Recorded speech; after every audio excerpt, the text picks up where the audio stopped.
Kan jy dit hoor soos die branders breek van Victoria Bay tot in Gouritsmond? Kan jy dit sien soos die son opkom en skyn oor die ou Tenikwa berge? Beleef jy dit? Die tuinroete, 'n plek waar God regeer. Mense wat 'n verskil maak met geloof, liefde en hoop. 'n Streek wat God ken, mense liefhet en hulle wêreld vernuwe. Habakuk 2 vers 14 sê, die aarde sal gevul word met die kennis van die heerlikheid van die Here, soos die waters die seebodem bedek. Welkom by Doxydeo Tuinroete.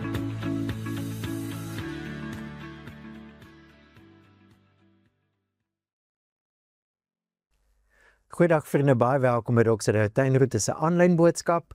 Ek is Gerard, as ons nog ontmoet het nie, en dis my voorreg om vir jou vandag uit te nooi om saam deel te neem. Ons gaan ook nagmaal gebruik as deel van die boodskap vandag.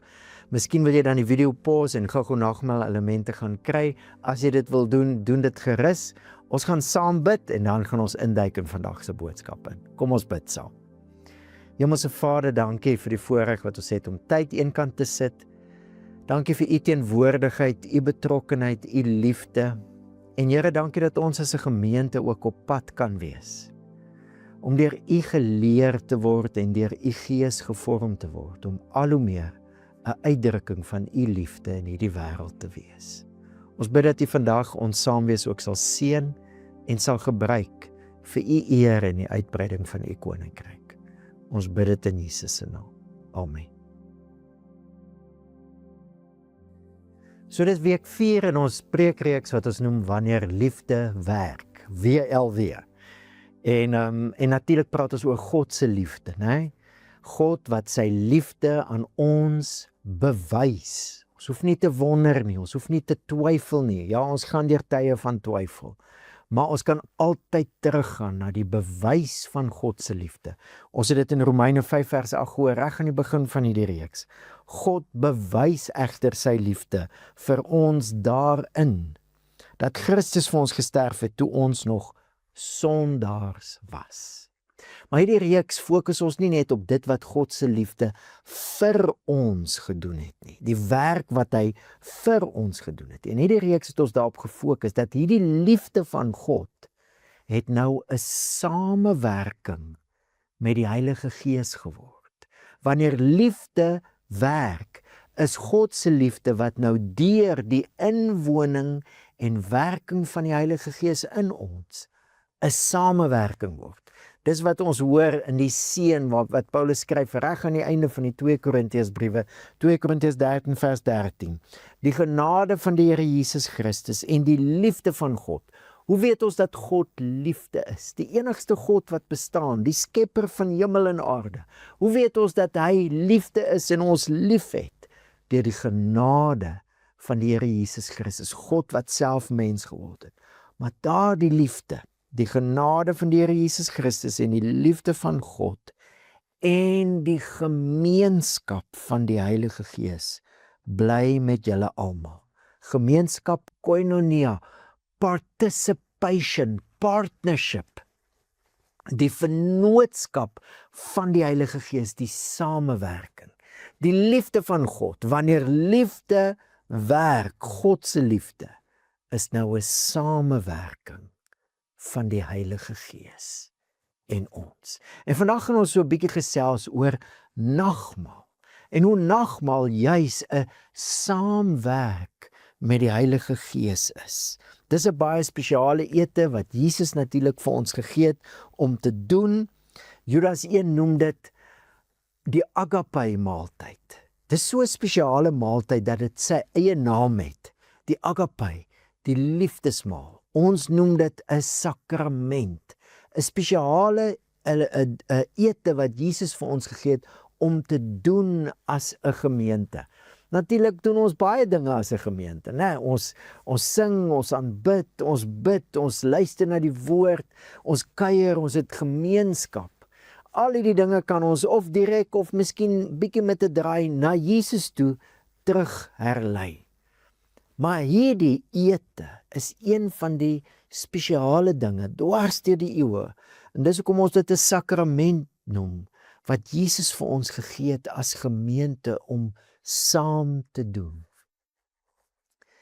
En in hierdie boodskap vandag wil ons so 'n bietjie ondersoek, hoe is deur die ete saam te gebruik, juis 'n saamwerk met die Heilige Gees, wanneer liefde werk. En ons is nou besig met die 2 Korintiërs briewe hierdie jaar.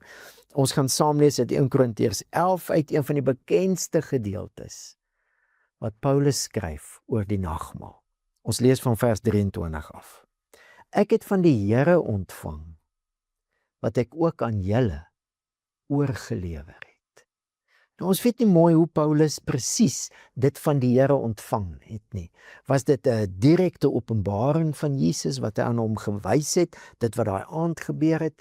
Was dit deur die stories wat die apostels wat daai aand daar was, toe Jesus hierdie maaltyd ingestel het, wat hulle vertel het? Onthou, Korintiërs, hierdie brief is geskryf voor die 4 evangelies. Die stories van Jesus is baie oorvertel en oorvertel en oorvertel, en miskien is dit hoe Paulus dit ontvang het, deur een van die apostels wat daar was daai aand. Ons weet nie hoe nie, maar wat ons weet is dat in die aand wat Jesus verraai het, het Jesus hierdie maaltyd ingestel.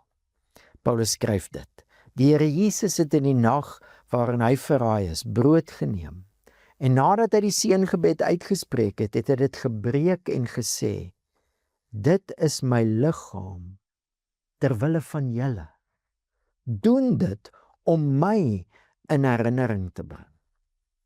So ook met die beker na die ete met die woorde, hierdie beker is die nuwe verbond deur my bloed. Doen dit so dikwels as wat julle daaruit drink, om my in herinnering te bring. Ons het in ons Paasfeesdienste gesê dat Jesus baie min gepraat het oor die betekenis van sy dood, enkele kere. Maar wat al 4 evangelies baie duidelik maak, is dat Jesus 'n bestaande ete gevat het, die Pasga-ete, en dat hy dit 'n ander betekenis gegee het, en daardeur vir sy volgelinge gesê het wat sy dood gaan beteken. Die Pasga-ete, die ete wat Israel gevier het, of as deel van hulle feesvieringe gehad het, die Pasga-feesvieringe, om te vier dat hulle slawe was in Egipte, dat God hulle verlos het deur die bloed van 'n lam, het hy die slawe magte, die heerser van Egipte, oorwin en hulle vrygemaak en hulle sy volk gemaak. Jesus vat daai ete en hy gee dit nuwe betekenis. Hy maak homself die hoofkarakter. Dit is sy liggaam en sy bloed. Hy is die offer. En hy is die manier hoe God nou 'n verlossing gaan bring, nie net vir mense nie, maar sommer vir sy hele skepping, van slawe magte, die magte van sonde en die dood, en alle empires wat dit gebruik om van mense slawe te maak. Jesus bou hierdie hele ete rondom 'n nuwe betekenis. Hy is die manier hoe God nou verlossing gaan bring. Spesifiek deur sy offer, sy dood. En die sinsnede wat Paulus beklemtoon, en wat ek graag my en jou aandag op wil vestig in hierdie boodskap, is hierdie sinsnede. Jesus sê ons doen dit, ons eet sy liggaam, ons drink sy bloed in die nagmaal, en ons bring hom in herinnering. Dit kan baie maklik klink asof ons net moet onthou wat Jesus gedoen het. Maar vir die mense wat Pasga gevier het en hierdie ete geëet het, was bring in herinnering baie meer as net om te onthou. Die Pasga ete sou begin met die jongste aan die tafel, 'n jong kind miskien, wat sou vra, waarom verskil hierdie aand van alle ander aande? En dan sou iemand geantwoord het, en dan sou die hele storie vertel geword het. Ons was slawe van Farao in Egipte, en die Here onse God het ons daar uitgelei, en dan sou hulle die hele storie vertel. So wat jou en my moet opval is, die kind wat vra hierdie aand, maar dis mos nie hierdie aand nie.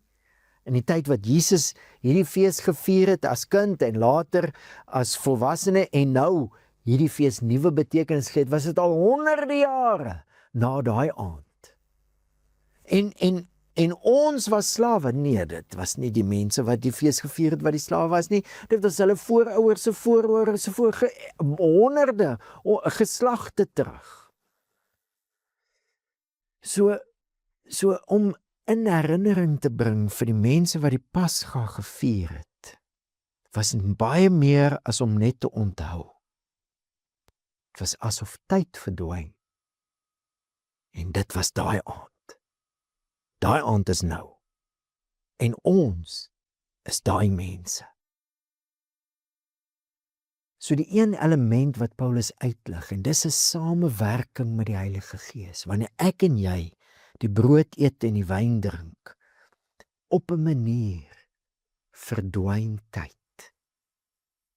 En die offer van Jesus, soos daardie dag aan die kruis, word nou 'n kragtige, werkende werklikheid hier en nou. 'n Werklikheid wat sê, hierdie man wat sy lewe hier gee aan die kruis, dis hoe God kom en sy skepping verlos. Dis wie God is. Hier is hoe God nuwe definisie gee aan homself en aan die woord liefde. God is liefde. Hier sien ons dit in die offer.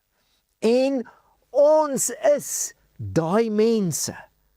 Dis wie God is. En ons is die Messias mense, die mense wat nou deur hierdie offer van Jesus verlos is en die verteenwoordigers word van hierdie God, hierdie Christus, hierdie koning. In Doxodeo gebruik ons baie die term identifikasie. Nagmaal is so 'n ete. Dis wat die Pasga was. Die fees wat God gegee het om te sê wie hy is en per definisie dan wie die mense is aan wie hy hierdie ete gee. Nou is God besig met nog groter identifikasie van homself. In Christus kom gee hy homself as 'n offer.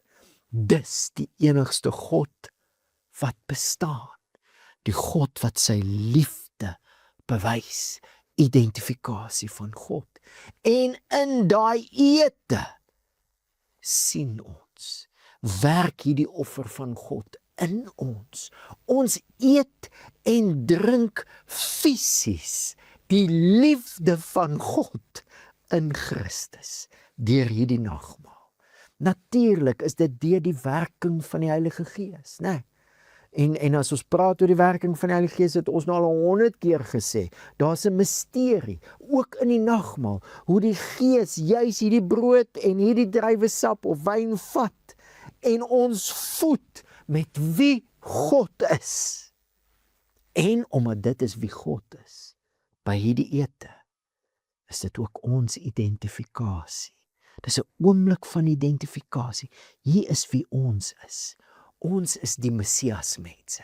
Ons is die in Christus mense. Ons is die mense wat God regverdig verklaar het. Met ander woorde, die mense wat table fellowship het met hom. Ons sit aan sy tafel, dis die tafel van die Here. Ons is sy familie, sy verbondsfamilie. In dit wat Christus kom doen het aan die kruis, het God ons sy familie gemaak. Dis asof tyd verdwyn. En dis daai dag. Dis die offer van Christus wat hier kragtig werk.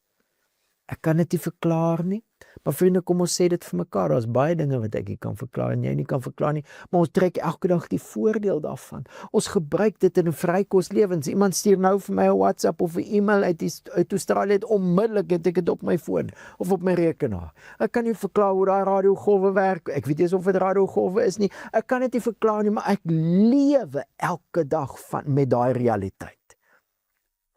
Ek en jy word gevorm deur hierdie ete wat Jesus vir ons gee. Want hierdie ete is 'n manier wat hy op maniere wat ek nie kan verklaar nie, deur die werking van sy Gees teenwoordig is op 'n baie spesiale manier en ons voed met sy liefde. Hy is natuurlik altyd teenwoordig. Natuurlik is die offer van Christus altyd 'n realiteit, maar deur hierdie ete neem ons deel aan dit. Dit voed ons, dit vorm ons. En vriende, nagmaal is dan met ander woorde 'n manier wat ons saam met die Heilige Gees werk. Koinonia. Is baie interessant in hoofstuk 10 praat Paulus oor die beker en die brood, een beker waarin ons deel het, en ons het koinonia met die liggaam en die bloed van Christus. Ons werk saam met die Heilige Gees in hierdie ete, sodat die liefde van God ons kan voed. En hoor dan wat skryf hy, iets wonderliks gebeur, terwyl ons saam hierdie ete gebruik. Want so dikwels as wat julle hierdie brood eet en uit hierdie beker drink, verkondig julle die dood van die Here totdat hy kom. Verkondig beteken dit nou, nagmaal is 'n goeie geleentheid om te preek oor die nagmaal. Wel, ons kan, hier doen ons dit nou, maar dis nie wat hy hier bedoel nie. Het jy ook al gesien, ons het in Engels het ons die uitdrukking actions speak louder than words. In Afrikaans is dit woorde wek, voorbeelde of dade trek. Baie keer kan 'n mens deur iets te doen, iets baie beter sê, as deur dit te sê. Né? 'n warm handdruk, wat sê jy's welkom, jy's so welkom, ek is bly om jou te sien. Of 'n druk, of 'n soen, of 'n waai. Nou, alles dinge wat ons doen en deurdat ons dit doen, sê ons baie meer. Dis iets soos dit wat Paulus sê, wat Jesus daai aand ingestel het. Deur hierdie ete te eet, sê ons iets wat ons amper nie in woorde kan sê nie. Ons verkondig iets op 'n baie beter manier as net deur woorde. Ek lees in die week van 2 predikante wat oor tyd het daar so 'n skeiding in hulle verhouding gekom tussen mekaar en daar het wantroue begin ontstaan en later het die wantroue oorgegaan en somme weersin. Hulle like net nie meer mekaar nie en hulle vind foute in alles wat mekaar sien, wat hulle mekaar sien doen. Die een was 'n jonger predikant, die ander 'n ouer een, en gelukkig was daar ander leiers wat omgegee het vir die gemeente, omgegee het vir die predikante en met hulle gesit het en in gesprekke het hulle deur dinge gewerk en daar het versoening gekom tussen die twee. En een oggend in 'n feesdiens staan die jong predikant op voor die hele gemeente en hy stap na die ouer predikant toe en hy omhels hom.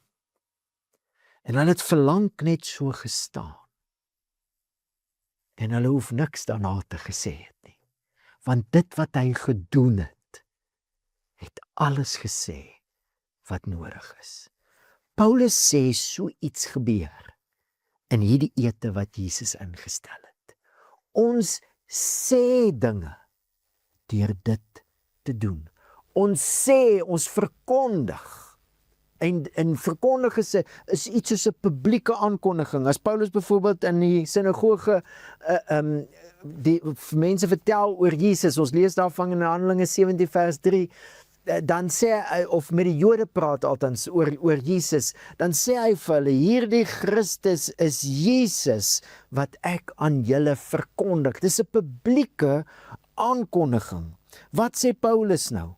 Paulus sê terwyl ons hierdie ete gebruik, is ons besig om 'n publieke aankondiging te maak. Natuurlik teenoor mekaar, sodat ons geloof kan versterk word. Dit is die God aan wie ons poort, wat ons so lief het.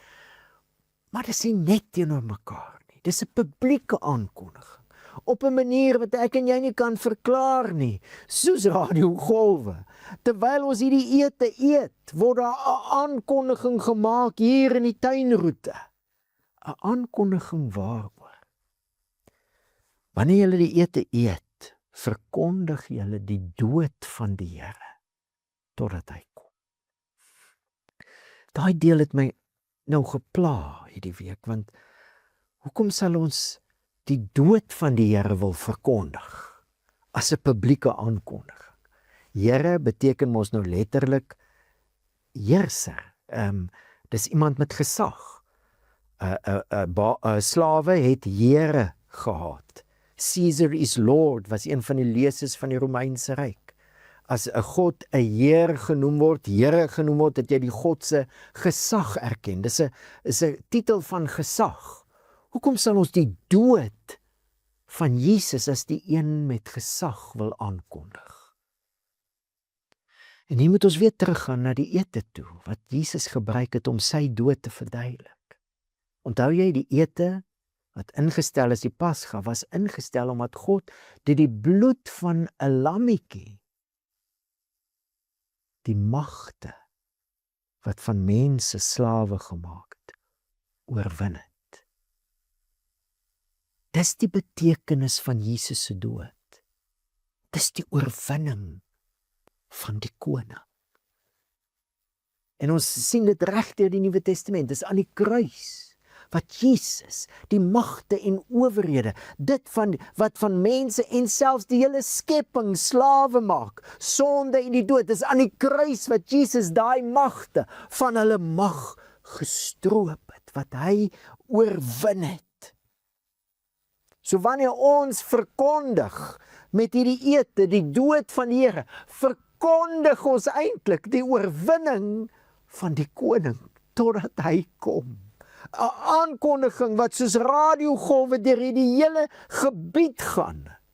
Oorwinning van die koning. Vriende, ek wil net gou vinnig, hierdie week was ek weer verbaas as ek lees van al die aankondigings, publieke aankondigings in Handelinge.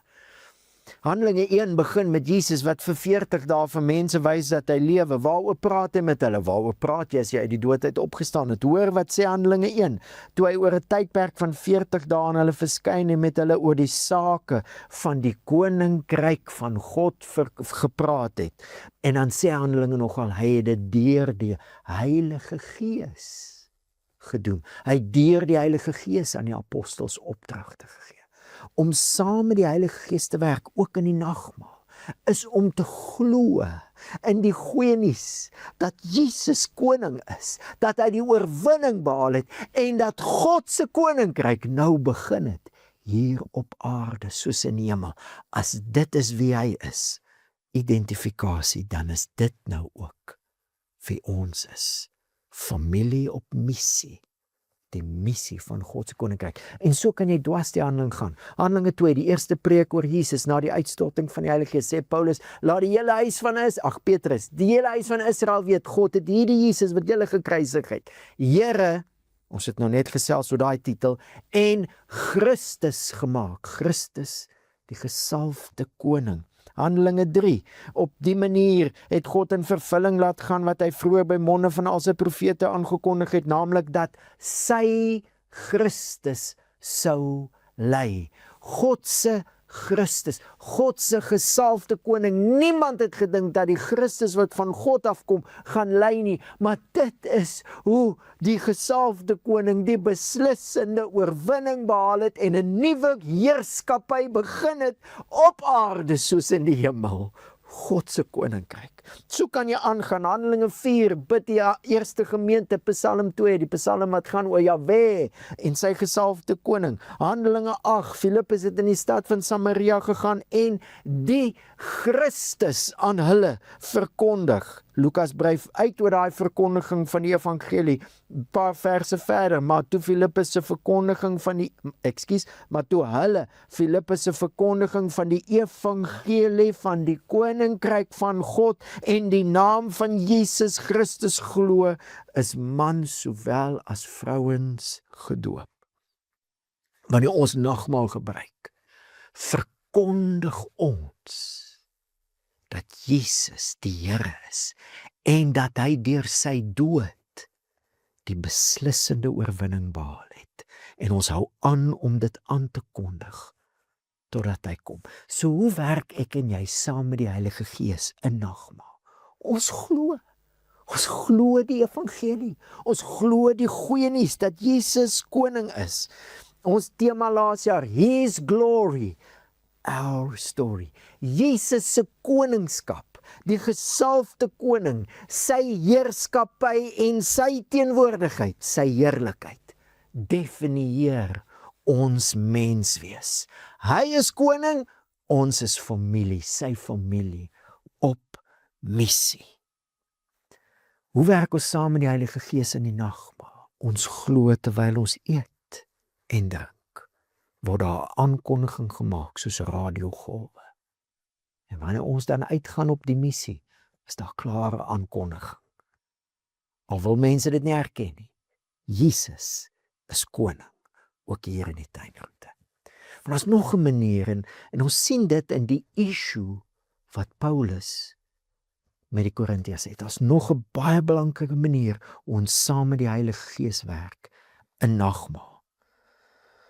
Paulus sê vir die gemeente, as hy nou vir hulle sê, en hy vat hulle eintlik aan oor hoe hulle nagmaal gebruik, dis nie goed nie. Hy sê elkeen gaan voort om sy eie maaltyd te eet. Een bly honger, ander een word dronk. Het julle dan nie huise waar julle kan eet en drink nie? Of minag julle die gemeente van God en verneder julle diegene wat niks het nie? Wat kan ek vir julle sê? Sal ek julle prys? O, hierdie saak prys ek julle nie. Nou, dit lyk heel moontlik 10-1 dat hierdie gemeente in 'n groot huis bymekaar gekom het. Daar was huise in daai stad wat mense sê so 'n groep van 30 of 40 mense kon huisves, was gewoonlik die huis van 'n ryk persoon. En wanneer daar in sulke huise etes was daar ongeskrewe reëls wat almal goed geken het. Die rykes sit by een tafel, hulle kry die beste kos en die beste wyn, en dit wat oorbly, gaan na die minder belangrike mense toe. En nou kom Paulus, en hier's die redenasie. Jesus Christus het deur sy dood hierdie wêreld oorwin. Die sisteme van hierdie wêreld, wat van mense, party mense somebodies en ander mense nobodies maak. Wat van slawe maak en base. Jesus het hierdie wêreld oorwin. Dis wat ons aankondig met die nagmaal. Dan kan julle mos nie op so 'n manier nagmaal hou wat 'n weerspieëling is van die wêreld wat reeds deur Jesus oorwin is nie. Dan maak dit nie sin nie, dan sal fout, dan weerspieël die gemeente meer die kultuur van die Romeinse ryk as die kultuur van God se koninkryk. En Paulus gaan so ver om te sê dat dit wat daar gebeur is so erg wanneer julle saamkom, is dit nie werklik om die Here se maaltyd te eet nie. So hier hoor ons iets dat om saam met die Heilige Gees te werk, is nie net in die nagmaal nie, en in geloof dat Jesus koning is nie. Dis ook veral in hoe ons werk met die res van die familie. Paulus sê dit verder. Hy sê daar, my broers, wag vir mekaar wanneer julle saamkom om te eet. So hoe werk ek en jy saam met die Heilige Gees in die nagmaal, laat hierdie ete 'n kragtige aankondiging kan wees dwars deur hierdie area en 'n opbouende krag van die liefde van God self wat ons in die offer van Jesus nou eet en drink. Hoe werk ons saam met die Heilige Gees? Paulus sê, wag op mekaar. Letterlik kan dit ook beteken, ontvang mekaar. Wait on each other. Ontvang mekaar, behandel mekaar as eregaste. En vriende, in 'n sekere sin is dit waaroor ons hierdie jaar so ver praat, né? As ons uit laas jaar se tema uitkom, hy is koning. Die gesalfde koning wat God se koninkryk na ons wêreld toe bring. Hy wys vir ons hoe God heers en hy bring God se heerskappy hierna-toe. En hy maak ons sy familie. Regverdig, identifikasie. Hoe leef ons dit? His glory, our story. Dis hierdie embleem hier agter my, die kroon en die aarde, die heerskappy van die Here. Hoe? Marked by his glory, known by his love. Ons werk saam met die Gees deur ander in die familie as eregaste te behandel, te ontvang. Ons hoor iets van die offer van Jesus, wat nou die kultuur van hierdie familie bepaal. Hoe het Paulus gesê, ons verkondig 'n gekruisigde Christus, 'n gesalfde koning wat sy lewe gegee het. Ekskuus tog. En daai offer word nou die kultuur van die gemeente. Die liefde van Christus self wat nou groei in hierdie verbintenisse tussen gelowiges. En daaroor het ons hierdie jaar baie al gesels, né? Ons het begin deur te sê ons kan nie ons idee van liefde op Jesus afforceer nie. Nee, Jesus definieer liefde. Ons is saam met Christus opgewek. Ons sit in die hemelse plekke. Nogal as Paulus praat oor die samekoms van die gelowiges in 1 Korintiërs 11, dan sê hy terwille van die engele wat teenwoordig is. As ons saamkom as God se gemeente, 2 of 3 wat saam is dit asof ons deelneem aan dit wat in die hemel aan die gang is. Ons sit in hemelse plekke. Onthou jy daai teksvers? For our conversation is in heaven. Ons kry ons perspektief en ons definisie van die lewe en liefde vanuit God se perspektief. Die lam wat die middelpunt is, die geslagte lam, die middelpunt van die hemelse heerskappy.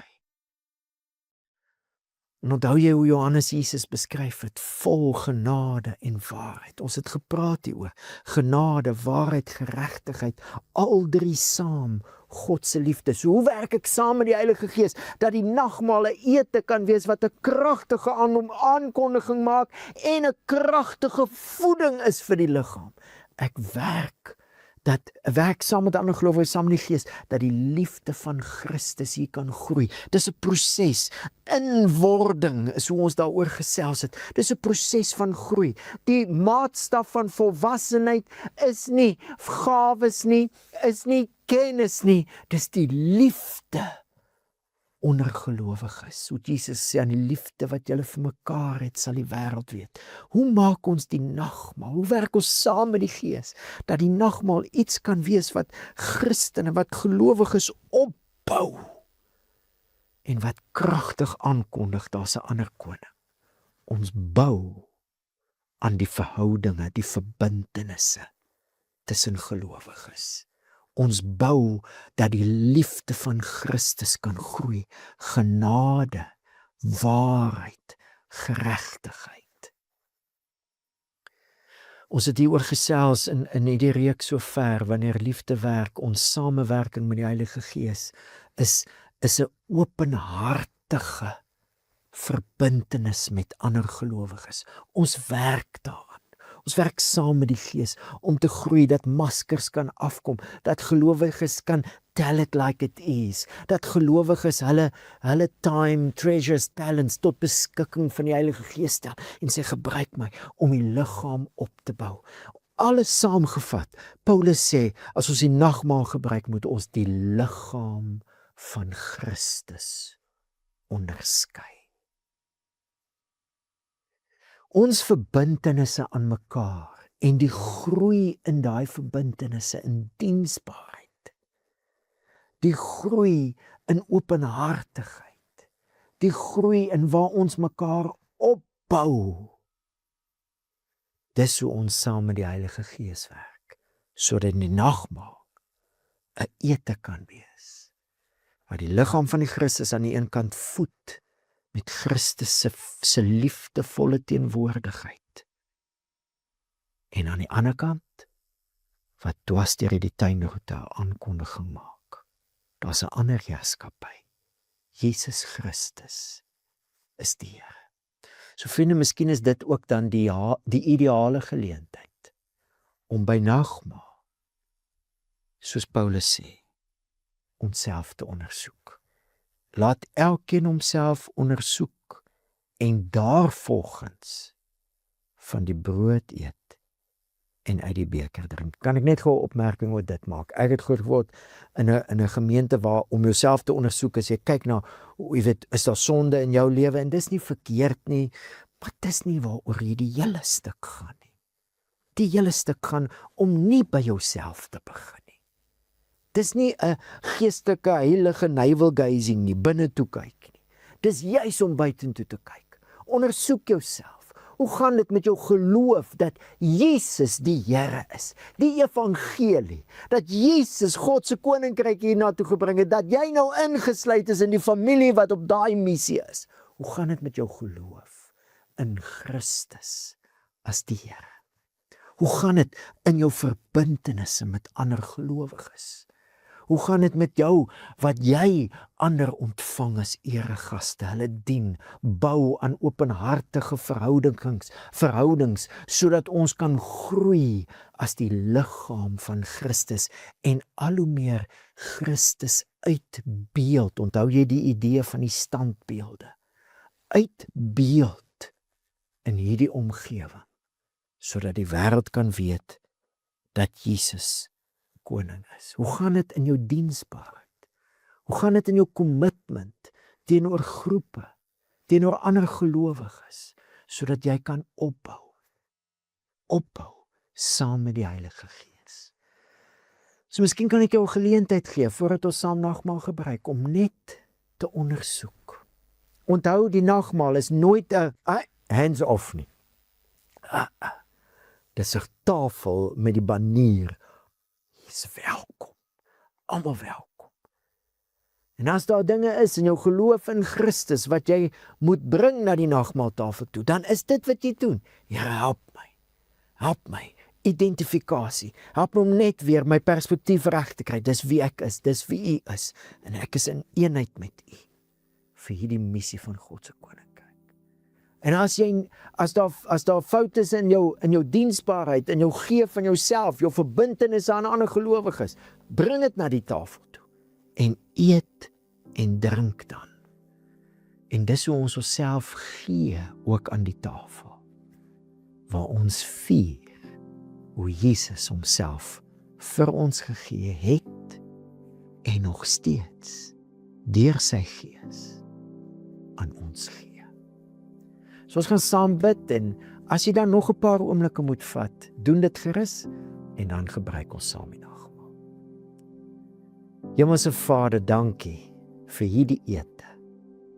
Here Jesus, dankie dat U die betekenis van hierdie ete is, die teenwoordigheid, dat U liggaam die brood is, U bloed die sap is, dat U ons voed deur die werking van die Heilige Gees met U liefde. En dankie Here dat U Gees nou in ons werk, ons geloof versterk. Jesus Christus is die Here, ander koninkryk. Dankie Here dat U Gees in ons werk en ons roeping versterk. Ons is familie op missie. Ons groei in 'n ander kultuur, die kultuur van die gekruisigde Christus. En ons gee onsself. Dankie vir die geleentheid. Die tafel waar U Uself vir ons gegee het, is ook die plek waar ons nou onsself vir U kan gee. Dankie Here. En dankie terwyl ons dit doen, dat die Heilige Gees in ons werk en deur ons werk, en dat daar nou 'n aankondiging dwars deur hierdie tuinroete gaan. Jesus Christus is die Here. Amen. Vriende, die Here het in die aand wat hy verraai is, soos ons gelees het, die brood geneem en nadat hy gedank het, het hy gebreek en gesê, neem eet. Dit is my liggaam vir julle. Ons eet saam.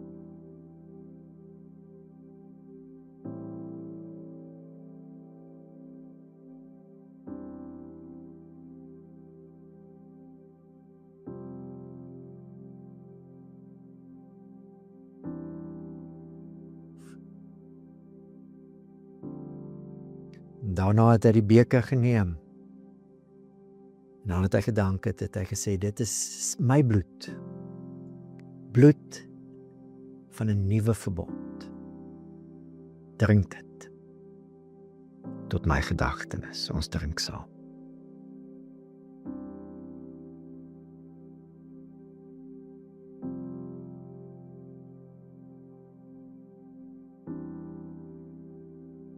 Kom ons seën mekaar met hierdie woorde waarmee Paulus die Korinthe gemeente seën.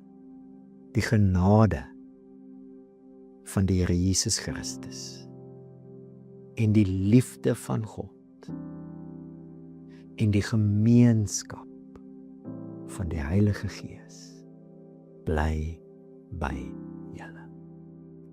Amen.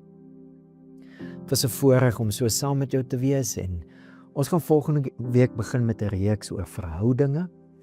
Maar ons 'n bietjie meer gaan kyk hoe werk ons saam met die Heilige Gees om te groei in ons verhoudinge. Ek sien uit om dan weer saam met jou te kuier. Die Here seën.